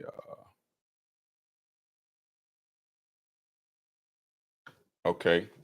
Now, this is the same exact map, but this is the United Kingdom map. So when I say that Israel was a united kingdom with all 12 tribes under 3 kings, 40 years under King Saul, 40 years under King David, and 40 years under King Solomon, I'm talking about being a united kingdom for 120 years. And I wanted you to notice that this land, this southern kingdom area called Judah or Judea, is where the 3 tribes would remain, and the 10 tribes would go to the north, their first capital being Shechem. Now, if you noticed, Dan is to the north already, Ephraim is to the north already, Gad is to the north already. Only Reuben and Simeon are in the south. You see that? Now, when the 10 tribes left, Simeon had to leave, Reuben had to leave, right? They had to get other lands that was probably in the area of Manasseh or what have you, and it was talking about Galilee of the Gentiles, which is the area of Zebulun and Naphtali. But that's in the northern kingdom, right? That's in the northern kingdom. Okay. So when it says Galilee of the Gentiles, meaning that when it says Gentiles, it's talking about the 10 northern tribes. It's calling the 10 northern tribes Gentiles. It's calling them the uncircumcision. Those are the ones that was non-believers, right? Well, those were the ones that worship the idols that was in Dan and Bethel. Now, let's read that right quick. Okay. This is let's see. Let's go to we'll go to 1 Kings, the 12th chapter.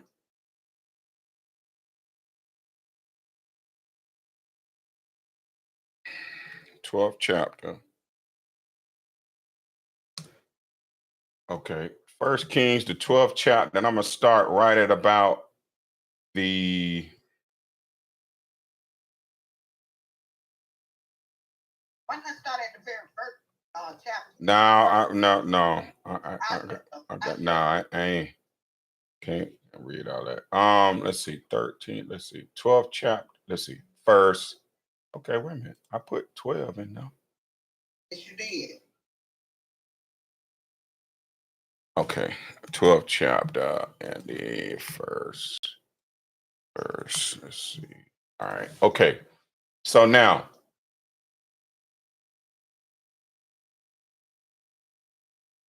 this is all right. Well, I'll just read it. Okay.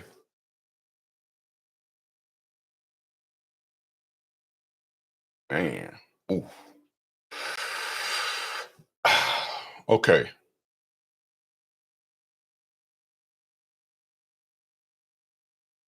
Okay. All right.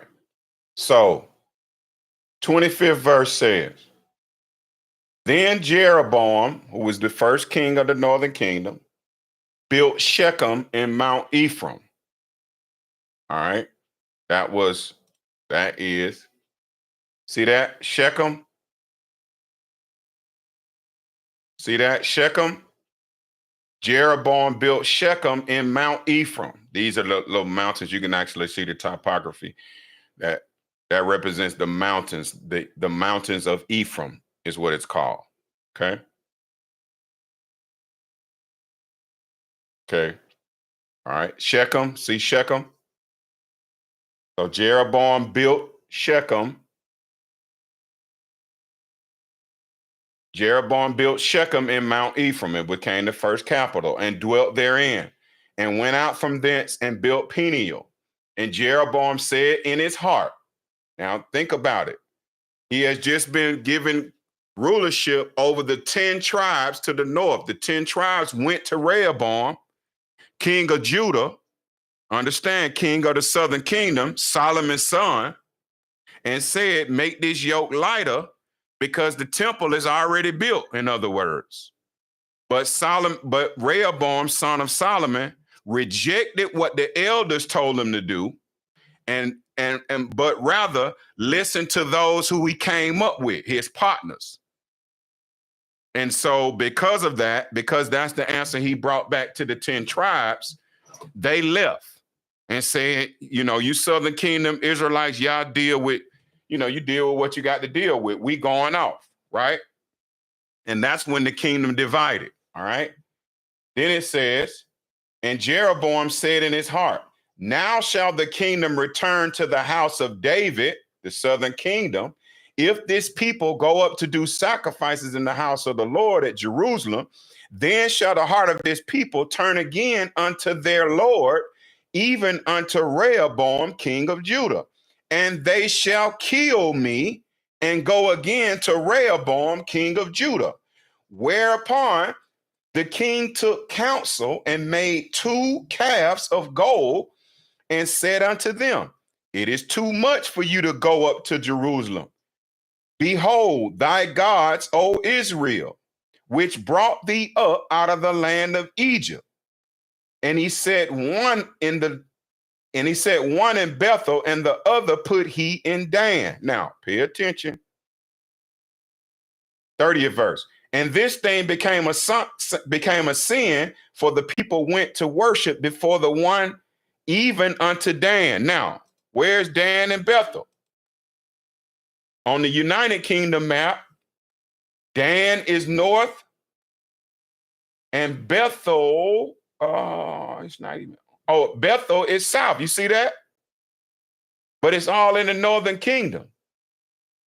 So just like, just like these Christian churches on every block, they doing the same thing. They saying that this is the God that took the Israelites out of Egypt. Well, actually, they're worse. I mean, these black churches in the hood are much worse. Because they saying that they teaching you that you Africans, they don't even tell you the Israelites. They don't even tell you this is the God that took you out of Egypt. They tell you a Gentile African saved by grace. And that nationality don't matter. Customs don't matter. The Shabbat don't matter. The feast days don't matter. The laws of God don't matter. Look at that now, right? Okay, so that's the United Kingdom, Dan and Bethel, where they put golden calves. Jeroboam put the golden calves. Why? Because if they kept coming to Jerusalem to keep the feast days and the high holy days and hear the law being read every Sabbath day, and the Levites making sense of the law, breaking it down, making it make sense to them, that their heart will return back to the southern kingdom, to Judah, and even to Rehoboam. And they will kill me. Does everybody see that? Okay, listen. Okay, this is the United Kingdom. There's Dan and there's Bethel. You see this like this little beige area. This is Judah. This is the southern kingdom. Okay, this green area is the northern kingdom. These are your modern day Japanese, Ammon. These are your modern day Chinese in yellow right here, Moab. But who is this? In green down here, Basra. Who is that? Does everybody see that? Are y'all going to sleep?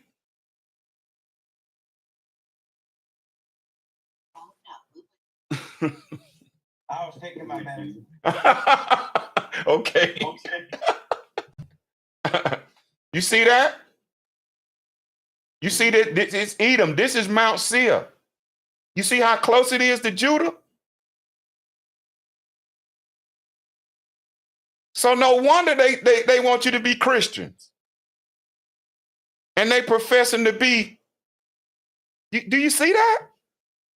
Well, in the writing, after read about Alexander dividing up the lands amongst his brethren that he grew up with, on with the evil, it continued on Antioch and talking about how Antioch started following in their ways. Right that's right. That's right. Does everybody see that? Okay, so look. So the land of Zebulun and Naphtali by the way of the sea beyond Jordan. This is the Jordan River. This is the Sea of Galilee right here. This is the Jordan River coming up from the Dead Sea. Does everybody see that? Jordan, beyond Jordan, Sea of Galilee. Galilee is in this area here. And it says Galilee of the Gentiles. That's all in the northern kingdom. It's all in green. You see that? You see that? Wow. And then it says, the people which sat in darkness saw great light, and to them which sat in the region and shadow of death, light is sprang up. From that time, Jesus began to preach and to say, repent, for the kingdom of heaven is at hand. And Jesus walked by the Sea of Galilee, saw two brethren, Simon called Peter and Andrew, his brother, casting a net into the sea, for they were fishers. Do you see what's happening? So that means that Simon Peter, who was of the tribe, I think Peter was of the tribe of Judah, and Andrew was of the tribe of Judah. They were in the northern kingdom fishing. I didn't even know that. Wait a minute, man. Hold on. I mean, I do y'all see what's going on? Do you see what's happening? Okay. All right. So, all right. All right. So let's continue in First Maccabees. And so I just want to show you how I don't care what you believe. I mean, I don't care. That's what I'm trying to say. Like, I mean, it's not about me. It's not about what I think. I'm showing you, I'm helping you to connect the dot so you can get the understanding that the Most High has for you. I could care less if you believe or if you don't believe, and if this don't make no sense to you, push on. I mean, I hate to be crass, but really, like, the rebellious and the stiff neck of Israel, for me, as far as I'm concerned, you can drop dead. I don't care. Like, I really don't. My concern is for the edification of the elect, not those that are so proud and arrogant and, oh, well, I've been doing this for this amount of time and this is what I know and this. No, I want to deal with those that hear something and they may not necessarily agree with it at the time, but to be humble enough to hear me out. Let me show you. Let the book teach you. Stop being so negative towards the messenger. You don't have to believe none of this. That ain't what this is about. Let's go through these scriptures and let's see what the Spirit of the Most High reveals. Let's see what the truth reveals. These scriptures verify and confirm themselves. You're not fighting against me. That's why he said, ye are not of this world. If you were of this world, the world will hear its own. Meaning, if you were in the flesh, if you were just concerned with the things of the flesh, the world will hear. The world hear Diddy. The world hear R. Kelly. The world hear Clive Davis. The world hear Steve Harvey. The world hear Deion Sanders and Michael Jordan and all of these people. They hear them TD fakes and Creep Your Dollar. They hear these people. Do you understand that? He said, if you were of the world will hear its own. But they don't hear you because you're not of this world. He said, when they hate you, understand they hated me first. They hate the spirit of the truth. Why? Because their deeds are wicked and evil. You understand? That's why when you dig deep enough, you understand this connection between rich white and small hat men and rich and famous black men and sodomy. You notice it. They're promoting this Democratic Party madness. Now you got Jamal Bryant, who features Kamala Harris with the AKAs, the Greek sorority, right? In New Birth Church in Atlanta, the same church of Eddie Longstroke, who got exposed of sleeping with the babies, the male babies in the congregation that the single black mothers gave over to him to tutor and to work with and to teach and to coach and to mentor, and he's sleeping with them. And they don't even change the name of the church. And they just put another one in there that agree right along with the same things. That say that the young men need to start weed businesses. I mean, I'm saying that you are a listen. I mean, well, you know, hey, listen, worship where you want to. I'm not here to prove nothing to. I'm not here to convert you. You can drop dead as far as I'm concerned. If you don't want to obey, this is life. The Most High said, choose. I set before you life and death. Choose life and live. If you don't want to choose life, then choose death. It's up to you. All right. All right. So Alexander reigned 12 years and then he died. And his servants bare rule every one in his place. And after his death, they all put crowns upon themselves. So did their sons after them many years. And evils were multiplied in the earth. And there came out of them a wicked root, Antiochus, surnamed Epiphanes, son of Antiochus the king, who had been a hostage at Rome. And he reigned in the 137th year of the kingdom of the Greeks. So from the time that Alexander died in 323 BC, that next year, his army went in and took over that last stronghold that was in Athens, that was in central Athens, Greece, that place that I showed you that had, let's see, I want to,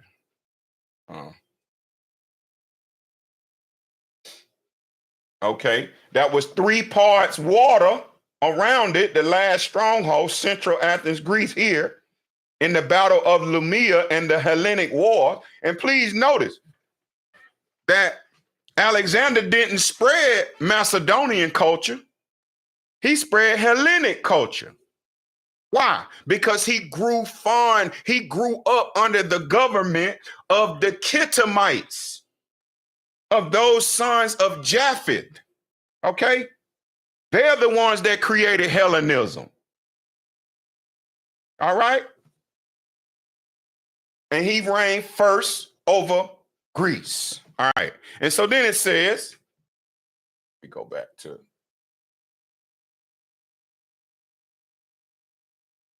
okay.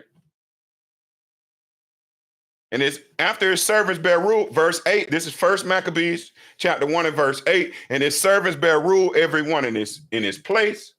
And after his death, they all put crowns upon themselves, so that their sons after them many years, and evils were multiplied in the earth. And there came out of them a wicked root, Antiochus, surnamed Epiphanes, son of Antiochus the king, who had been a hostage at Rome, and he reigned in the 137th year of the kingdom of the Greeks. In those days went there out of Israel wicked men. I want you to pay attention to this. So Antiochus has rulership. He's the king over Jerusalem and Egypt. He's the king over Benjamin, Judah, and Levi in Jerusalem, in this land called Jerusalem. He is over this area. He has conquered the Israelites. Okay? Everybody pay attention. This is very important. It is impossible to understand the Bible if you do not understand where you get the blueprint from Christianity. Where you get the blueprint from for a black Christian pastor. For you to understand that the black Christian pastor was the first sellout to black people. He sold out. He was taken to the pinnacle by Satan himself, because first he was freed. He was one of those ones that went through the process of what was called mandatory manumission, which meant that out of 1,000 slaves, you could free one every single year. And so what did that do? That created a competition amongst black men. It created a competition to prove your loyalty to the slave owner and the slave master and the plantation owner. Those Edomite Americans, okay, that owned and traded slaves. You had to show your loyalty and your worthiness. Now you got to do the same thing. But now it requires a deviant act for you to show your loyalty and prove your loyalty.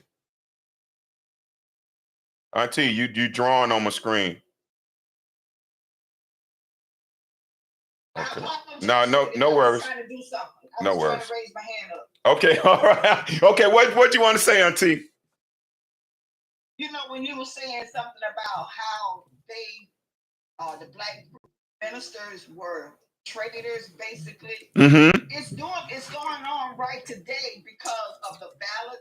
It's for the Democratic and the Republican Party. Mm-hmm. They're dividing us to we don't have a clue as to what's willing to do other than to turn to our master, who is the Father above all. Mm-hmm. That's how I'm looking at it. Right. Absolutely. And I didn't mean to draw on your screen. No. You're okay, Auntie. I was messing with you. It's okay. It's okay. All right. So now, so do we have everything in context now? What I'm saying is that the blueprint, the playbook is still the same. It's exactly the same as it's always been, man. You understand? It's the same thing that it's always been. Okay. All right. So I want to go to verse. Okay, I'm gonna go to verse 10 again. And there came out of them, they came out of who? The kings or the noblemen. And I understand something. If Alexander the Great, who was a sodomite himself, okay. And if you want to find that out, you can go and it's a Alexander the Great. You can find out about his father being assassinated and him having a lover and all of that kind of stuff. And you know what I'm saying? He was a pedo as well as, you know what I'm saying, bestiality. Okay. So anyway, understand that the people that he found to be noble that came up with him, understand what type of men they were. Okay. And he said, and there came out of them a wicked root, Antiochus, surname Epiphanes, son of Antiochus the king, who had been a hostage at Rome, and he reigned in the 137th year of the kingdom of the Greeks. And if you notice that the land Antioch, where the Israelites were first called Christians, is named after this king, and King Antiochus. Do you understand what's happening here? 11th verse. And in those days went there out of Israel wicked men. These celebrity dudes, these pastors, these preachers, these reverends, these politicians. In those days went there out of Israel wicked men who persuaded many, saying, let us go and make a covenant with the heathen that are round about us. For since we have departed from them, we have had much sorrow. Now, what is the number one job of a pastor and a preacher? To join you to the heathen, to persuade you to make a covenant with the heathen. You know you forsake the holy covenant when you say that you're a Christian. You forsake the promises that was made to your fathers, Abraham, Isaac, and Jacob, when you say that you're a Christian. I mean, I'm just telling you what's going on. So this device pleased them well. And certain of the people were so forward herein that they went to the king, who gave them license to do after the ordinances of the heathen. Why do you think so many black men in the early 1900s was pastors, reverends, deacons, Greek fraternity members? Your Greek fraternity, your Pan-Hellenic Council started in the 1900s. The Q's and Kappas and the Divine Nine, all of that started in the early 1900s. AKAs used to have a paper bag test, man. Do you understand that? If you was darker than a paper, so you just gonna ignore that. You just gonna ignore that, right? Why? Because you think that because you got money, or you're a professional, and you make $200,000 or $300,000 a year, that you somebody, but you're nothing but a bed wench to the beast. You sold your people out. That's why you're nowhere around when these brothers is killing each other in Chicago. That's why the Christian church is nowhere around when Sonia Massey gets shot in the face. That's why. You see, we see you. Whereupon they built a place of exercise at Jerusalem according to the custom of the heathen, and made themselves uncircumcised. Now, how does a man make himself uncircumcised? How does a sister make herself uncircumcised? She joins into the heathen. And they gonna explain it. 15th verse. And made themselves uncircumcised and forsook the holy covenant and joined themselves to the heathen and were sold to do mischief. You see that? Sold to do mischief. Sold to do. If you bow down and worship me, I will give you all the treasures of the world. Do you think that the playbook different? Now, when the kingdom was established before Antiochus, he thought to reign over Egypt, that he might have dominion over two realms. He reigned over Egypt and he reigned over Jerusalem. And we're going to keep going. You can go back and read that when you get a chance. But I want to go down to the 41st verse.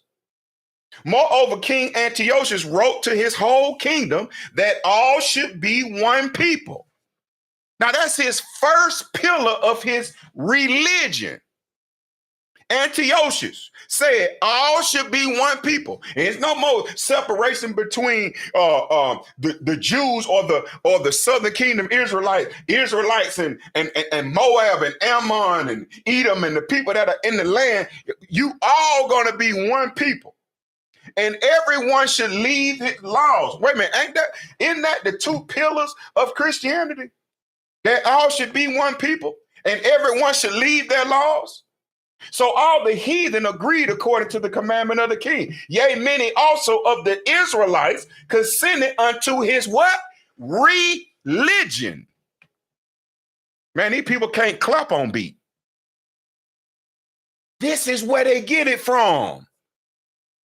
Rejecting the truth. You understand that? And sacrifice unto idols and profane the Sabbath.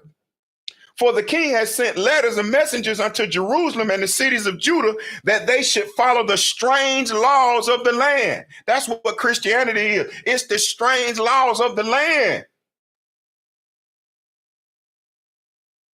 Don't you know if you hit that witness stand on your day of judgment covered in Christianity, you go to the left. Get ready now. Go to the left. And forbid burnt offerings and sacrifices and drink offerings in the temple, that they should profane the Sabbath and the festival days and pollute the sanctuary and the holy people. Understand, they were in the southern kingdom right there with the temple. Pay attention to what's going on. They're in Jerusalem right there with the temple. And his goal is to pollute the sanctuary, which is the temple that Solomon built, and the holy people, who? The southern kingdom Israelites of Benjamin, Judah, and Levi, set up altars and groves. That's what your Christmas tree represents. It represents a tree grove, and you bringing it in your own house. That's why so many houses burn down every year. All praises to the Most High. And chapels of idols. All your churches, every Christian church on planet Earth is a chapel of idols, and sacrifice swine's flesh and unclean beasts. I mean, you do all of that prophet line and go right downstairs and tear into a hog with an apple in his mouth on the table. Talking about if you pray over it, that they should leave their children uncircumcised and make their souls abominable with all manner of uncleanliness and profanation. And look at why all of this, look at what the purpose of Christianity is. To the end that they might forget and change all the ordinances. And whosoever would not do according to the commandment, wait, my bad. 49 verse again. To the end that they might forget the law and change all the ordinances. To the end that they might forget the law and change all the ordinances. And so whoever would not do according to the commandment of the king, he said he should die. In the selfsame manner wrote he to his whole kingdom and appointed overseers over all the people, commanding the cities of Judah to sacrifice city by city. Then many of the people were gathered unto them, to wit everyone that forsook the law. Understand something that you got to understand. Them brothers that took part in that 40 years of the Tuskegee experiment, they believed in America. Do you understand that? They forsook the Most High laws. They got paid for that experiment. You understand that? Because they believed it. Same thing that they experimented on you when you did that poke, when T.D. Jakes sat down on primetime TV and rolled his sleeve up. And for all of you that got it, okay, I'm gonna keep you. You believe that America had created something in a short amount of time to save you. You didn't mention the Most High. You did not mention the Most High. He said, though I'm in the valley of the shadow of death, I fear no evil, for thou art with me. That's what you stand on. It's called standing on the spirit of the truth. That's business. You understand that? Okay. And drove the Israelites into secret places, even whatsoever they could flee for succor. Now the 15th day of the month Caslu, in the 145 and 5th year, they set up the abomination of desolation upon the altar and build an idol altar throughout the cities of Judah on every side, and burnt incense at the doors of the houses and in the streets. And when they had rent in pieces the book of the law, which they found, they burnt them with fire. Same thing that Hitler did. He knew he was an Edomite too. And whosoever was found without any of the book of the testament, and if any committed to the law, the king's commandment was that they should put him to death. Thus did they, by their authority, unto the Israelites every month, to as many as were found in the city. Now the 5th and 20th day of the month, I mean, you just can't make this stuff up, man. You just not studying, man. You just not studying. That's it. And the 5th and 20th day of the month, they did sacrifices upon the idol altar, which had been upon the altar of God. At which time, according to the commandment, they put to death certain women that had caused their children to be circumcised. And they hanged the infants about their necks, and they rifled their houses and slew them that had circumcised them. Howbeit, many in Israel were fully resolved and confirmed them in themselves not to eat any unclean thing. Wherefore, the rather to die than they might be defiled with meats, and that they might not profane the holy covenant. So then they died, and there was great wrath upon Israel. Go ahead, Auntie. Give me that scripture, baby, because I gotta throw that on your auntie. Give me that scripture. Come on with it. First Maccabees chapter 1, Auntie, and it starts at the 41st verse. Okay, because hey, you know what? And I apologize for intervening like this, because the spirit is real.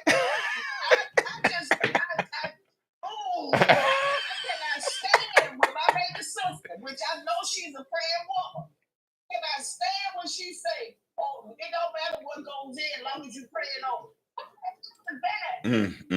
What's wrong with y'all? Don't y'all know that the Father is telling y'all don't eat any and every damn thing? And then y'all put up trees and stuff. Oh. Man, come on now. You said that's First Maccabees 41. Yeah, 1 and 41. Okay, 1 and 41. Thank you, sweetheart. You got it, IT. I love you. And on a side note about it, it is the service is on YouTube. You can save and come back and go over all this again. Yep. Well, make sure you get it, man. Make sure you get it, man. So we'll go ahead and